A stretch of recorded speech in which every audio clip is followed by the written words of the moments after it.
Am un laptop Acer și sincer a fost cam neglijat, adică puteți vedea și voi în ce stare este. Clientul meu a zis că este mai mult folosit pentru muncă și trebuie o mentenanță și o curățare rapidă. Câte vedeți este destul de murdar. Este destul de murdar, are cam mult praf. Atât praf este doar asta de pe deasupra de aici.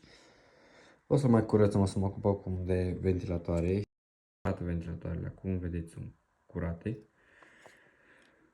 Să vi-l arăt pe celălalt. Asta care era mai murdar. Eu zic că sunt bune acum. Să vedem cum arată.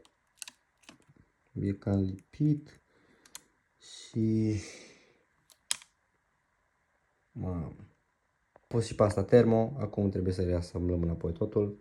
Și este gata. Și rezultatul final. Eu zic că am curățat destul de bine. Aici vedeți ventilatorul. Ventilatoarele cum sunt curate. Și acesta. Acum trebuie doar să pun carcasa și să vedem dacă merge, dacă este totul în regulă.